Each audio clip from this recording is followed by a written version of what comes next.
ایک سے دہی جی کتنی چیزیں نکلتی ہیں؟ ایک ہم چار ہیں، مقصد ایک ہی دودھ ہے، امام چار ہے، مقصد ایک ہی اتباع سنت۔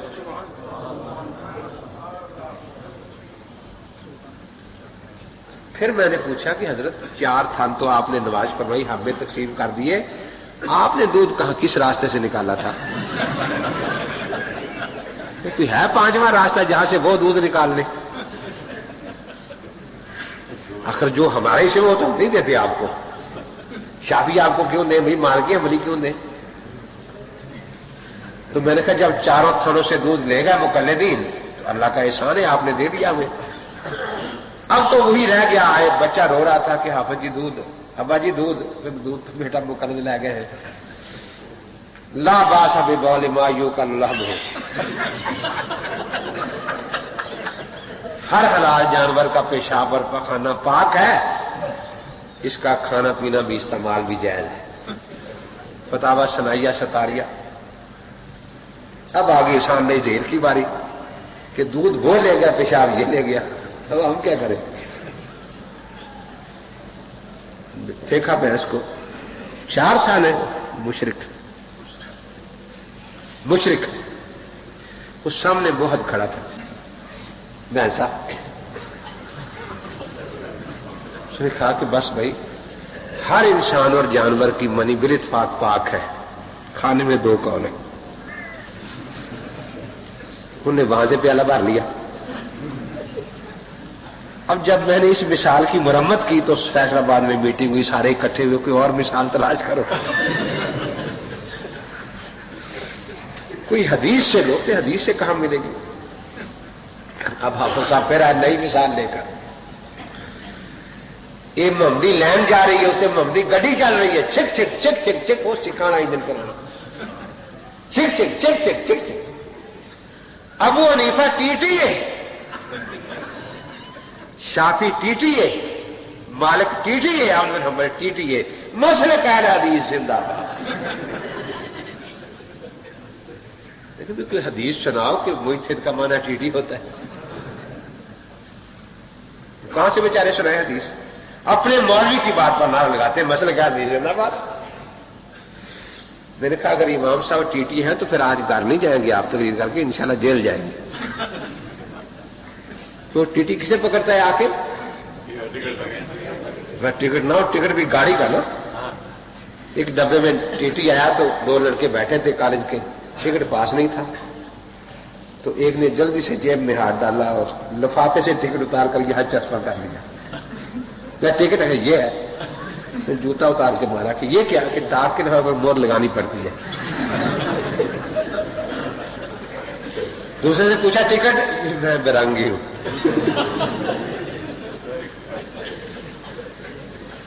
اب ٹی ٹی ریل کا ٹکٹ دیکھتا ہے نا، تو سفر آج کر رہے ہو، ٹکٹ پچھلے سال کا جیب میں ہو تو ٹی ٹی چھوڑ جائے گا، لے جائے گا؟ میں نے کہا اگر تیرے ڈبے میں امام صاحب آ گیا تو امام صاحب کی تحقیق میں وہ حدیثیں 1400 سال سے منسوخ ہے، تو یہاں تو 1 دن پرانی ٹکٹ پر عمل نہیں کوئی کرنے دیتا، تو پکا جیل میں جائے گا، کوئی شک نہیں۔ اب اس کے بعد پھر مثال نہیں دیتے کوئی، نہیں ابھی تک نہیں گڑی۔ خیر ان سے میں نے پوچھا کہ آپ قرآن پاک کی تلاوت کرتے ہیں؟ کہ جی ہاں۔ 7 قراتیں یاد ہیں؟ کہ نہیں جی 1 ہی یاد ہے۔ تو میں نے کہا 1 قرات میں تو 7واں حصہ قرآن آتا ہے نا، 6 سے تو ضائع ہو گئے۔ کہ نہیں جی پڑھا تو سارا ہی نا، 1 قرات میں پڑھا۔ میں نے کہا جس طرح 1 قرات پر تلاوت کرنے میں پورا قرآن پڑھا جاتا ہے، اس طرح ایک امام کی تقریر میں پوری سنت پر عمل ہوتا ہے۔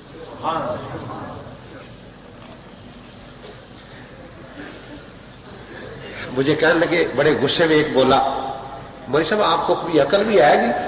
میں نے کہا اللہ نے دی تو ہے، آپ کو شاید نہ دی ہو۔ ان اماموں میں حرام حلال کا اختلاف ہے، حرام حلال کا ایک امام ایک چیز کو حلال کہتا ہے، دوسرا حرام کہتا ہے۔ تو جو حلال کہتا ہے وہ بھی برحق، جو حرام کہتا ہے وہ بھی برحق۔ میں نے کہا دونوں برحق ہے، دونوں برحق، میں نے کہا دونوں برحق۔ کہتا ہے کوئی عقل کی بات ہے؟ میں نے کہا کہ کون سی بھی عقلی ہے یہاں؟ یہ امام تو نبیوں کے وارث ہے نا، نبیوں میں حرام حلال کا اختلاف ہے۔ آدم علیہ السلام کے زمانے میں بہن سے نکاح حلال تھا، اب حرام ہے۔ تو میں نے کہا آدم علیہ السلام برحق ہے کہ جی برحق ہے؟ میں نے کہا ہمارے نبی پاک جی برحق ہے۔ میں نے کہا یعقوب علیہ السلام کی دونوں بیویاں سکی بہنیں ایک وقت نکاح میں تھی، اور اب یہ حرام ہے، لا تجمعوا بین الاختین۔ یوسف علیہ السلام کو اس کے والدین اور بھائیوں نے سجدہ کیا تعظیمی یا نہیں کیا؟ کہ جی کیا۔ میں نے کہا اب یہ حرام ہے۔ میں نے کہا وہ برحق تھے؟ منسوخ کا مسئلہ ہے نا۔ میں نے کہا یہاں راج مرجو کا مسئلہ ہے، یہاں راج مرجو کا مسئلہ ہے، وہاں ناسخ منسوخ کا مسئلہ ہے۔ ہم دونوں کو برحق کریں گے، لیکن یہ کہیں گے کہ حضرت آدم علیہ السلام کی شریعت منسوخ ہے، اپنی شریعت پر عمل کریں گے۔ ہم کہیں گے امام شافعی بھی برحق، لیکن یہ کہیں گے کہ ان کا قول مرجوح ہے کہ جی وہ تو زمانے کا فرق ہے۔ میں نے کہا یہاں علاقوں کا فرق ہے، وہ سری لنکا میں، ہم یہاں ہیں، مالکی کسی اور ملک میں۔ اب سوچ سوچ کے کہنے لگے اچھا مولوی صاحب دین مکے مدینے میں آیا تھا یا کوفے میں؟ میں نے کہا مکے مدینے میں۔ تو پھر مکے والے امام، مکے مدینے والا امام ماننا چاہیے یا کوفے والا ماننا چاہیے؟ میں نے کہا شکر ہے آ تو گیا ہو نا ماننے پر، اتنی بہت بڑی مہربانی ہے تمہاری، آ تو گیا ہو ماننے پر۔ میں نے کہا آپ کا دل کیا کہتا ہے کہ مکے مدینے والا ماننا چاہیے؟ بہت اچھا۔ میں نے کہا کہ جھوٹ بولنا بہت بڑا گناہ ہے، یہ ہم نے جھوٹ بولا؟ میں نے کہا بہت بڑا۔ کیسے؟ میرے کو جو 7 قاری قرآن کے ان میں مکی قاری بھی تھے، ان میں مدنی بھی تھے، ان میں بصری بھی تھے، تم تو قاری اس عاصم کوفی کی قرات پر قرآن پڑھ رہے ہو، قاری حفص کوفی کی روایت پر قرآن پڑھ رہے ہو، تم سے بڑا کوفی کون ہے بھائی؟ اس لیے میں کہا کرتا ہوں وہ غیر مقلد ملے تو پوچھا کرو کوفیو آ گئے ہو کوفیو؟ میں نے کہا تمہارا مکے مدینے کے ساتھ کیا تعلق؟ قرات کوفے کی، سیاستہ ایران کی، کوفے کے ساتھ، مدینے کے ساتھ تمہارا کیا تعلق ہے؟ ہماری در مختار مدینے میں لکھی گئی ہے، شرح نکایا مکے میں لکھی گئی ہے، تمہاری جو کتاب مکے مدینے کی ہے ہی نہیں دنیا میں۔ اب جب میں نے یہ کہا تو کہتے ہیں سب بات یہ ہے کہ کوفے والوں نے قرآن نیا تھوڑا بنا لیا تھا، صحابہ کرام مکے مدینے سے کوفے آئے تھے، وہ لے کر آئے تھے قرآن۔ جزاک اللہ، اللہ ہدایت دے دے، کوئی مشکل نہیں، بس یہی سمجھا دو کہ جب صحابہ کرام مکے مدینے سے چلے تو قرآن لے آئے تھے، نماز وہیں پھینک آئے تھے نا کہ کوفے جا کے کوئی نئی بنا لیں گے، یا نماز بھی مکے مدینے سے ساتھ لے آئے تھے؟ جی وہ بھی وہیں سے لائے ہوں گے۔ اچھا میں نے کہا شک ہے کچھ؟ میں نے کہا جیسے قرآن کوفے میں مکے مدینے سے آیا ہے، نماز بھی مکے مدینے سے آئی، لیکن ایک رافضی کہتا ہے ہم اس قرآن کو نہیں مانتے، دوسرا رافضی کہتا ہے ہم اس نماز کو نہیں مانتے۔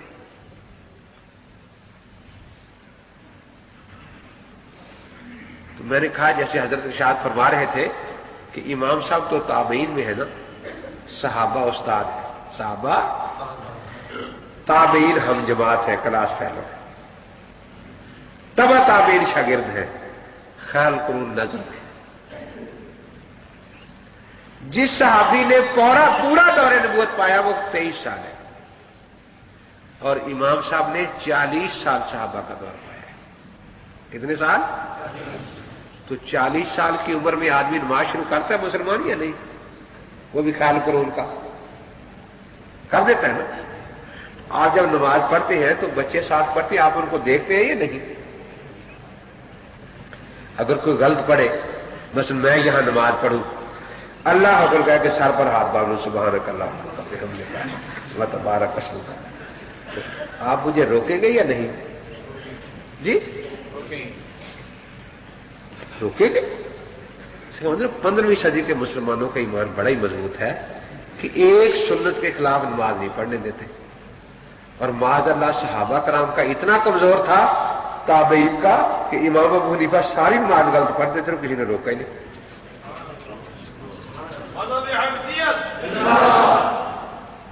اب یہ کہنا کہ یہ نماز غلط ہے، یہ صحابہ پر اعتراض ہے، تابعین پر اعتراض ہے، تبع تابعین پر اعتراض ہے۔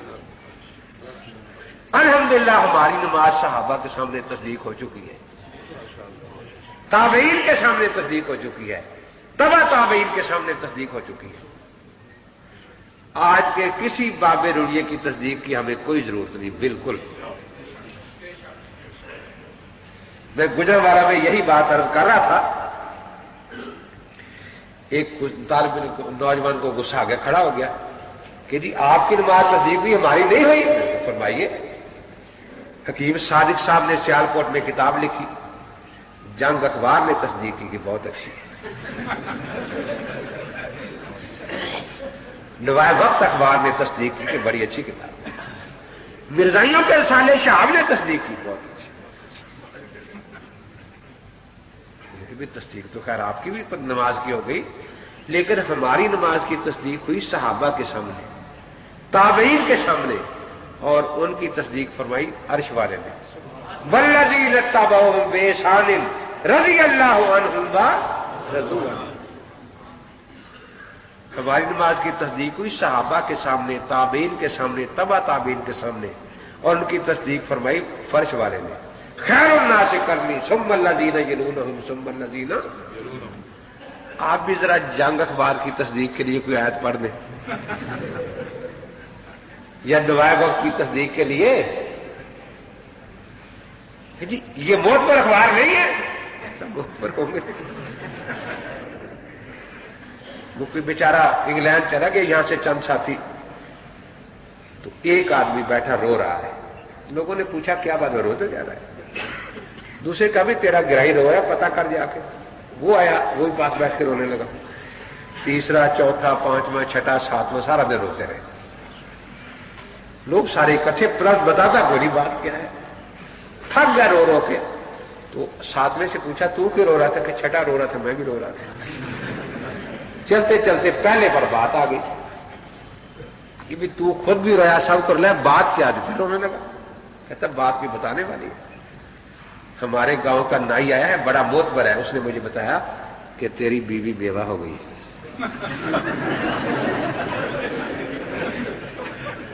تیری بیوی بیوہ ہو گئی ہے، کہتے اس پر میں رو رہا ہوں۔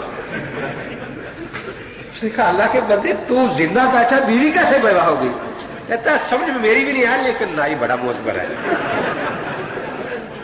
نائی بڑا معتبر نائی ہے۔ تو اندازہ لگایا جن بیچاروں کا یہ حال ہو، وہ اعتراض کرتے ہیں سیدنا امام اعظم ابو حنیفہ رحمۃ اللہ تعالی علیہ پر۔ امام صاحب رحمۃ اللہ نے 55 حج کیے ہیں، کتنے؟ الخیرات الحسان میں ابن حجر مکی شامی لکھتے ہیں کہ 55 حج کیے۔ اللہ تعالیٰ ہر مسلمان کو اپنے گھر کے حج کی توفیق عطا فرمائے، نبی پاک کے روزے کی زیارت کی توفیق عطا فرمائے۔ راولپنڈی کا رہنے والا اللہ اسے حج کی توفیق دے، یہاں نماز میں سستی بھی کرتا ہو، وہاں جا کے نماز پڑھتا تھا یا نہیں؟ پڑھتا ہے حاجی صاحب یا نہیں؟ پڑھتے ہیں نا؟ تو امام صاحب جب مکے جاتے تھے تو نماز پڑھتے تھے یا نہیں؟ کیا خیال ہے؟ اگر اس نماز میں غلطی ہوتی تو مکے والے اعتراض کرتے کہ ابو حنیفہ نماز غلط ہے۔ مناظر اسلام لیکن مکے والے کیا کہہ رہے ہیں؟ ما رأینا احسن صلاۃ من ابی حنیفہ۔ ابن حجر مکی نقل کر رہا ہے کہ ہم نے ابو حنیفہ سے زیادہ پیاری نماز کسی پڑھتے کسی کو نہیں۔ مدینے والے اعتراض کرتے ہیں، لیکن وہ تو آپ کی نماز کی تعریف کرتے ہیں۔ اعتراض کب ہوا؟ کہاں ہوا؟ گرو گوبند سنگھ کے شہر امرتسر میں، وہ بھی انگریز کے دور میں، کہ یہ نماز غلط ہے۔ وہ حافظ روپڑی صاحب گئے نا حج پر، تو وہاں قاری صاحب، ایک ان کا نام بھی سعید صاحب ہے، لاہور کے، دیکھا کہ حافظ جی آپ روز وہاں تقریر میں کہتے ہیں مکے مدینے ساڈی حکومت ہے، مکے مدینے ساڈی حکومت ہے. تو آج آپ اپنی حکومت میں آ گئے ہیں تو دیکھو نا، اگر کوئی باہر گالی دے وہ بھی گناہ ہے، اور مسجد میں تو بڑا گناہ ہے نا، اور خانے کعبے میں اس سے بھی بڑا. تو یہاں 20 تراویح کی بدعت ہو رہی ہے آپ کی حکومت میں. تو اگر 20 تراویح وہاں گناہ ہے تو یہاں تو بہت بڑا گناہ ہے نا. اور پھر آپ وہاں کہتے ہیں کہ حنفیوں کی نماز غلط ہے. آئیے ذرا امام کعبہ سے مجھے لکھوا دے کہ حنفیوں کی نماز غلط ہے.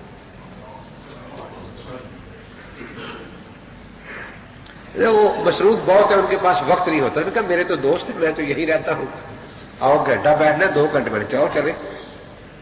پڑھ کے چلا 4 قدم چل کے تھا. میرا اس سے کیا تعلق، وہ مقلد ہے، میں غیر حدیث ہوں. کہ وہاں کیوں کہتے ہیں کہ وہ ہمارا امام ہے؟ وہاں کیوں یہ جھوٹ بولتے ہیں کہ وہ ہمارا امام ہے؟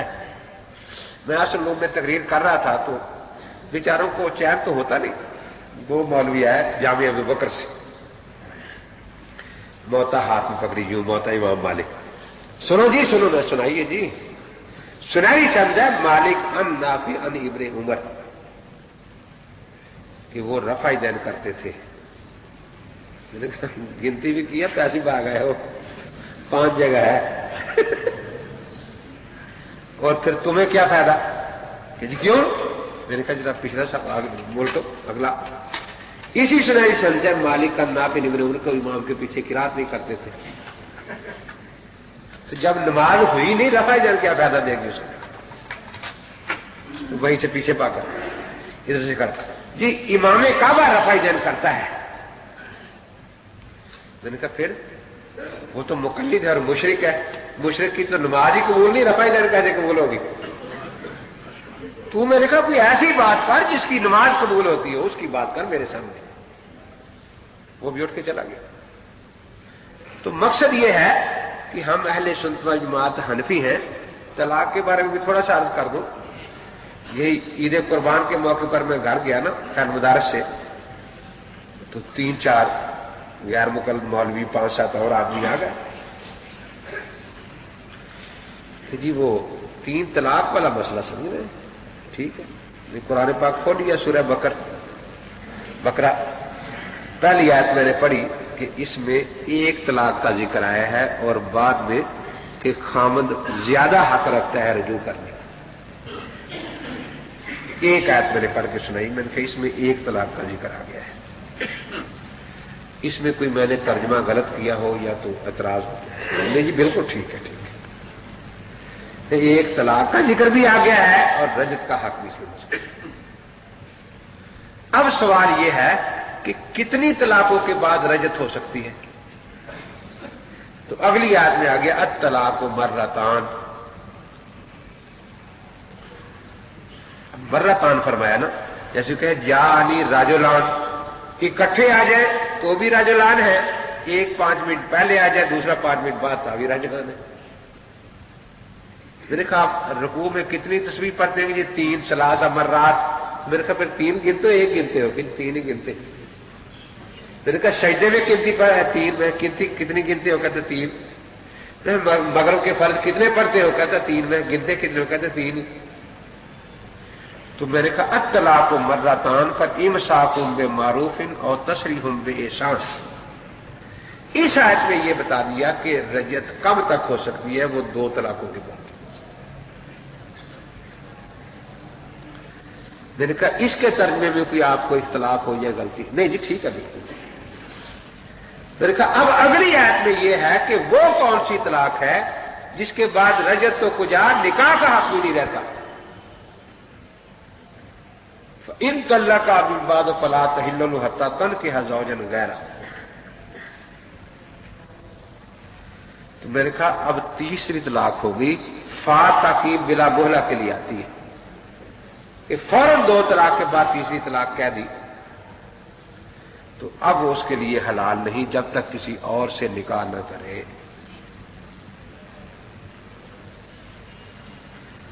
کہتا جی یہ تو مسئلہ ٹھیک ہے، وہ حلالے کا کیا مسئلہ ہے؟ میں نے کہا آپ ہی سمجھا دیں مجھے کہ آپ کے ہاں 3 طلاق کے کبھی واقعہ ہوتی بھی ہیں؟ کہ جی ہاں۔ کب؟ 1 مہینے کے بعد دے پھر ہو جائیں گی۔ میں نے کہا جس کی 3 مہینے بعد 3 ہوگی اس کو آپ پھر کیا کرتے ہیں؟ اب اگر وہ پھر بچنا چاہے تو آپ کیا کرتے ہیں؟ یہی جو قرآن میں ہے فلا تحل ہوتا تن کی زوجن وغیرہ، تو میں نے کہا یہی کچھ ہم کہتے ہیں اور کیا کہتے ہیں کہ نہیں جی وہ جو شرط والا ہوتا ہے، میں نے کہا اس کو تو ہم بھی مکروہ کہتے ہیں۔ کہتا جی آپ مانتے تو ہے نا نکاح ہو گیا؟ میں نے کہا ہاں یہ تو ہم مانتے ہیں، گناہ ہوا، حلالے کی شرط کا نکاح ہو گیا۔ کیسے جی؟ میں نے کہا وہ شرط صحیح ہے غلط ہے؟ کہتے غلط۔ دیکھو امام صاحب کتنے سیانے ہیں، غلط شرط کا اعتبار ہی نہیں کیا،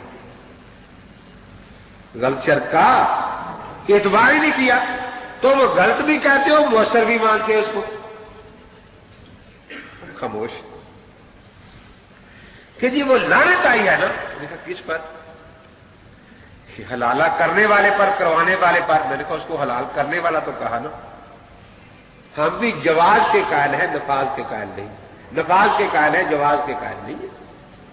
حیض میں طلاق دینی ناجائز ہے لیکن دینے سے واقع ہو جاتی ہے۔ حاملہ کو طلاق دینی نہیں، اس میں جس طہر میں صحبت کر چکا ہو طلاق دینی حرام ہے لیکن سخت نیک واقعہ۔ تو جواز اور نفاذ کا فرق ہم یہ کرتے ہیں کہ جی قیاس تو اس کو نہیں مانتا۔ دیکھا آپ اہل قیاس ہے یا اہل حدیث ہے؟ قیاس نہیں مانتا۔ دیکھا وہ قیاس تو شیعوں سے آپ نے چوری کیا ہے، اور اس کا جواب امام طحاوی صدیوں پہلے دے گئے ہیں۔ انہوں نے یہ کہا تھا کہ یہ سنی ایک طرف تو کہتے ہیں کہ ایک طرف دفعہ 3 طلاق دینی ناجائز ہے، گناہ ہے، غلط طریقہ ہے یہ، اور پھر یہ بھی مانتے ہیں کہ نافذ ہو گئی۔ اگر کوئی غلط طریقے سے نماز شروع کرے تو ہو جاتی ہے کہ نہیں؟ نکاح کرے تو ہو جاتا ہے کہ نہیں؟ یہ قیاس تھا شیعوں کا جو آپ نے ان سے چوری کیا ہوا ہے۔ امام طحاوی رحمۃ اللہ علیہ سمجھا گئے تھے کہ یہ تمہارا قیاس غلط ہے، طلاق سے عورت آزاد ہوتی ہے، اس کو قیاس کرنا ہے تو نماز سے نکلنے پر قیاس کرو۔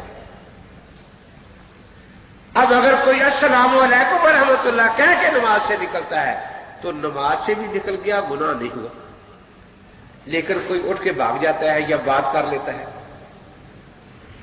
تو نماز سے یقیناً نکل گیا اگرچہ گناہ بھی ہوا۔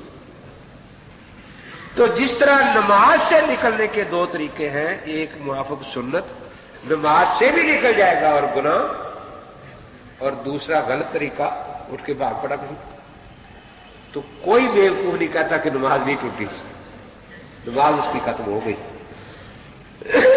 گناہ بھی ہوا۔ تو امام طحاوی رحمۃ اللہ علیہ کا جواب آج تک رافضیوں پر بھی قرض ہے اور تم پر بھی قرض ہے۔ امام صاحب رحمۃ اللہ تعالی علیہ کے زمانہ میں یہ تو مسئلہ تاریخوں میں اتنا واضح آ گیا، چوری ہوئی کسی کا۔ عموماً یہ ہوتا ہے کہ محلے کا بھی کوئی آدمی ہوتا ہے اور اتفاق سے وہ ساری چور محلے کے، گھر والے کی آنکھ کھل گئی، اس نے پہچان لیا تو فلاں ہے، بس وہ بیچارے جو سامان تھا ہاتھوں سے گر گیا کہ باہر تو فقہ حنفی نافذ ہے، صبح ہاتھ کاٹ جائیں گے سب کے۔ اب ایک ہی صورت ہے کہ اس کو قتل کر دیا جائے، نہ یہ بتائے اور نہ۔ تو ایک چور نے کہا دیکھو رو رہا ہے، اس سے قسم لے لو یہ نام نہیں بتائے گا، تو چھوڑ دو۔ دوسرا چور کہتا نہ نہ یہ 10 مسکینوں کو کھانا کھلا دے گا، سارا گھر واپس لینا ہے، قسم کا کفارہ دے لے گا، یہ ہمارے ہاتھ بھی کٹ جائیں گے، ایسا نہ کرنا۔ ایک اور چور کہنے لگا کہ اچھا اس سے میں ایسی قسم لیتا ہوں جو یہ نہیں کھائے گا۔ دیکھا بھی اگر تو یہ قسم کھا لے کہ اگر میں چور کا نام بتاؤں تو میری بیوی کو 3 طلاق، اور وہ تو خیر قرون تھا نا، چوروں کو بھی نہیں پتا تھا کہ کسی غیر مقدموں کا مدرسہ ہے وہ 3 کو 1 کا فتویٰ دیں گے، ورنہ وہ کہتے کہ نہیں یہ جلا جائے گا وہاں سرکلر روڈ پر، وہاں سے فتویٰ لے آئے گا۔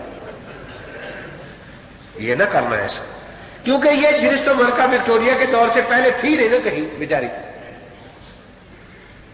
اب سب چوروں کا اتفاق کہ ٹھیک ہے، اسے قسم لے لی۔ چور سارے محلے کے تھے۔ اب وہ صبح باہر نکلا تو جناب مذاق بھی اڑائے، وہ نقصان مایا شمات کے ہمسایا کہ بھی گھر بھی لے گئے، اب دیکھو مجھے شرمسار بھی کرتے ہیں۔ سب مفتیوں کے پاس جائے، غیر مقلد کو تھا نہیں جو کہتا ہے ایک آگے ہے۔ آ کر سب نے کہا کہ بھئی امام صاحب کے پاس جاؤ، وہ یہ مشکل حل کریں گے۔ آیا بڑا پریشان تھا، اس نے کہا جی یہ قصہ ہے، چور سارے محلے کے ہیں۔ امام صاحب نے فرمایا انشاءاللہ مال گھر بھی ملے گا، ہاتھ بھی کٹیں گے، طلاق بھی نہیں ہوگی بیوی کو۔ کیسے؟ بس تیرا کام ختم ہو گیا، میں کرتا ہوں آگے۔ تھانے دار کو بلایا، حضرت امام صاحب نے سارا قصہ خود سنایا۔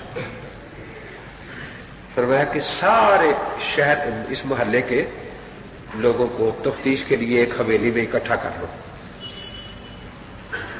اور ایک ایک کو نکالتے جانا، یہ پاس بیٹھے گا، اس سے پوچھے جانا تیرا چور ہے؟ اسے سمجھا دیا کہ جو چور نہ ہو تو کڑے کہ نہیں جی،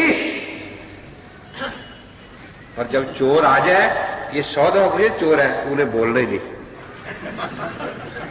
نام بتائے گا تو 3 طلاقیں پڑیں گی نا،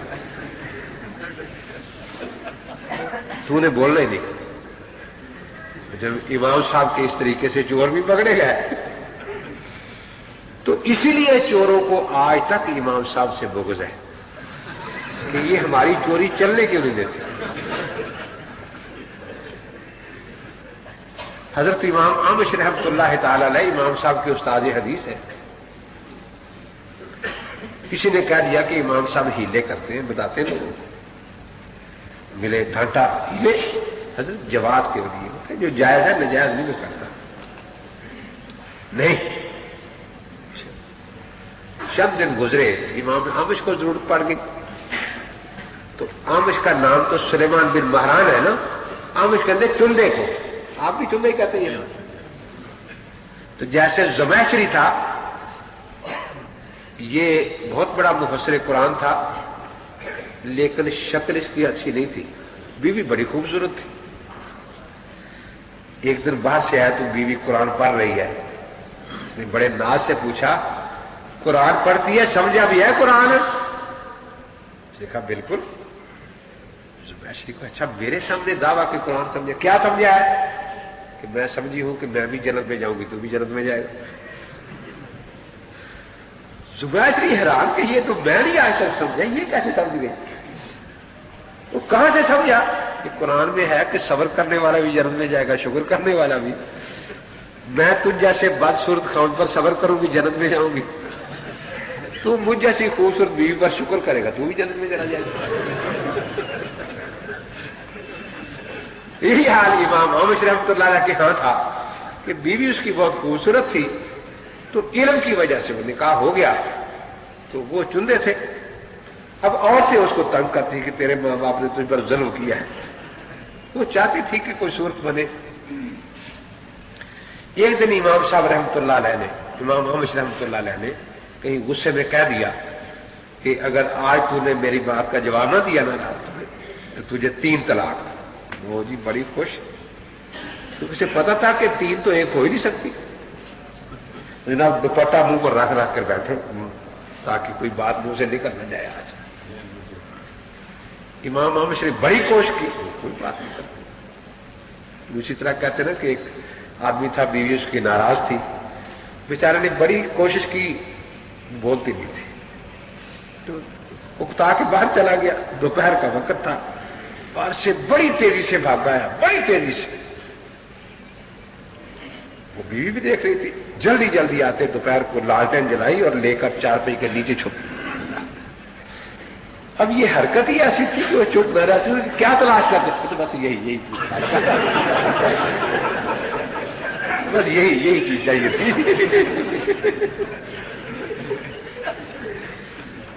اب امام احمد شریف تو بھی کوشش کرتے رہے، کوئی بات نہیں ہوئی۔ آدھی رات اٹھے، امام صاحب کے یہاں پہنچے کہ ابو حنیفہ آج ہیلے کی ضرورت پڑ گئی ہے، ورنہ بیوی گئی میری گھر برباد ہو جائے گا۔ کیا بات ہے کہ یہ بات ہے نہیں جاتی انشاءاللہ، کوئی فکر نہ کرو، جلدی کرو، سر آپ تشریف لے جائیں گے، بس کوئی نہیں جاتی۔ امام احمد تشریف لے گئے، تھوڑی دیر کے بعد امام صاحب اٹھے، اس محلے میں تشریف لے گئے، مؤذن کو جگایا کہ بھی اذان کہہ دو۔ نہیں جی وقت نہیں ہوتے، میں جو کہہ رہا ہوں کہہ دو۔ اس نے اذان کہہ دی، امام بھی پریشان تھے، امام احمد رحمۃ اللہ علیہ۔ اذان شروع ہوئی تو بیوی بڑی خوش کہ بس اذان ختم ہو گئی اور 3 طلاقیں ہو جائیں گی۔ جب اذان ختم ہوئی تو اس نے کہا کہ اب تو تجھ سے جان چھوٹی نا۔ امام احمد سے پریشان تھے، یہ نہیں خیال کہ رات ابھی ہے، بہت پریشان تھے۔ امام صاحب گئے، دروازہ کھٹکھٹایا، امام احمد بات سیکھ لائے، پوچھا حضرت کوئی بات کی ہے؟ تو کھا کی ہے کہ اذان کی ختم ہونے کے بعد کی ہے؟ حضرت ابھی تو کافی رات باقی ہے۔ اچھا، جلدی سے گئے، مؤذن سے کہا کہ 3 دفعہ اعلان کرو کہ غلطی سے اذان پہلے ہوگی، ابھی 1 پہر رات باقی ہے۔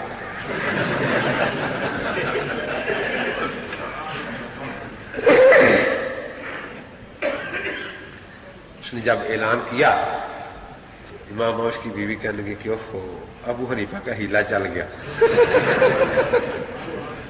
ابو حنیفہ کا ہیلا چل گیا۔ تو امام صاحب رحمۃ اللہ کہ اللہ تعالیٰ نے ایسا عجیب ذہن عطا فرمایا تھا، مکے تشریف لے گئے تو ایک آدمی بڑا پریشان، کیا بات ہے؟ حضرت میں یہ کہہ بیٹھا ہوں کہ اگر آج 1 گھنٹہ میں ایسی بات نہ کروں جو میرے سوا کوئی انسان نہ کر رہا ہو تو تجھے 3 طلاق بیوی کو میں نے کی دی۔ اب میں پھر رہا ہوں، قرآن لے کے بیٹھتا ہوں، لوگ کہتے ہیں ہزاروں پڑھ رہے ہیں قرآن، میں نفل کی نیت باندھتا ہوں کہ بیوی بچ جائے۔ امام صاحب نے فرمایا کہ پہلے سوچ کر بات کیا کرو نا کہ حضرت کیا کروں، اب تو خیر نہیں جانے دیں گے انشاءاللہ، بچ جائیں گے۔ کیا حضرت کرنے کو ہوگا، کون سی بات کروں؟ اور میں امیر المومنین سے کہتا ہوں کہ 1 گھنٹے کے لیے دوسرے لوگوں کو طواف سے روک دیں، بیت اللہ شریف کے طواف سے۔ وہ روک دیا، اس پر امام صاحب نے فرمایا کہ اب یہ وہی بات ہے جو تیرے سوا اور کوئی بھی نہیں کر رہا۔ تو اس مسئلے میں سرے سے کوئی اختلاف نہیں ہے، یہ سوال ان کا اپنا نہیں، چوری کیا ہے انہوں نے۔ اس کا جواب تو ہو گیا، وہی صبح والا دوپہر والا۔ اچھا، وہ بات یہ ہے کہ اہل قرآن بھی یہی کہتے ہیں کہ جب قرآن نے یہ کہہ دیا تبیان لکل شیء الیوم اکملت لکم دینکم، تو حدیث کی کیا ضرورت ہے؟ حدیث کی تو ہے میرے پاس، تو کیا ضرورت ہے حدیث کی؟ یہ اصل میں اہل قرآن کہتے ہیں۔ اب انہوں نے ان سے پوچھا تھا، ان کو جواب دیا ہے، آگے چلتا کر دیا کہ چلو یہ جواب دے گا ہم ان کو بھی دے لیں گے۔ تو بیچارے چور ہیں، ان کے اعتراضات چرا کر ہمارے پاس لاتے ہیں۔ لیکن رحمت اللہ یہاں تو جواب ہے۔ ہم کہتے ہیں کہ کتاب و سنت میں دین مکمل ہے، لیکن 2 صورتوں میں، یا تنسیسن یا تعلیلاً۔ بعض تو نص کے طور پر صاف مسئلے ہیں، بعض کی علت موجود ہے۔ اب وہ جو علت ہے وہ فقیہ نکالے گا نا، پھر اس کے آگے مسائل کی تفصیل کر دے گا۔ جیسے علم حساب کامل ہے لیکن قاعدوں کے لحاظ سے کامل ہونے کا کسی بیوقوف نے آج تک یہ مطلب نہیں سمجھا کہ آج جو میں نے سودے خریدے یہ بھی 10ویں کی حساب کی کتاب میں لکھے ہوئے، وہاں قاعدے ہیں۔ تو قواعد شریعہ جو ہے وہ الحمدللہ مکمل ہے، اور حدیث بھی اسی کی تفصیل ہے، فقہ بھی اسی کی تفصیل ہے۔ ہاتھوں کو کہاں تک اٹھانا چاہیے اور کہاں تک، تو میں نے تو حدیث پڑھ دی ہے نا کہ مرد کو کانوں تک اور عورت کو کندھوں تک۔ اہل سنت کی نماز اہل حدیث کے پیچھے ہو جاتی ہے یا نہیں، یہ ضروری مسئلہ آپ نے پوچھا ہے۔ اس کی اپنی نماز ہی نہیں ہوتی، اس کی اپنی نماز ہی، اس لیے اس کے پیچھے نماز نہیں ہوتی۔ جی مولانا زرولی صاحب ہیں کراچی میں، ان کو اللہ نے 4-5 بچے کے بعد بیٹا دیا، تو علماء مفتی صاحبان سارے بیٹھے تھے۔ دارالعلوم کراچی کے استاد نے مجھے یہی پوچھا، اب سب مفتی صاحبان میری طرف دیکھنے لگے کہ کیا کہتا ہے، تو میں نے یہی کہا کہ جب ان کی اپنی نہیں ہوتی تو آپ کی کیسے ہوگی؟ مفتی عبدالرؤف صاحب سکروی محمد برکات میں فرمائیں گے کہ جی کیسے نہیں ہوتی؟ میں نے کہا وہ بغیر نیت کے نماز پڑھتے ہیں، نہ ان کو نیت آتی ہے نہ کچھ۔ یہ عجیب بات ہے؟ میں نے کہا بالکل عجیب نہیں ہے۔ 2-3 ماہ کے بعد پھر ایک دعوت میں اکٹھے ہو گئے تو بہت ہنس رہے تھے، کیونکہ تیرے چٹکلے باز بڑے عجیب ہوتے ہیں۔ میں ان کے 4 بڑے بڑے مدرسوں میں لکھ کر بھیجا کہ آپ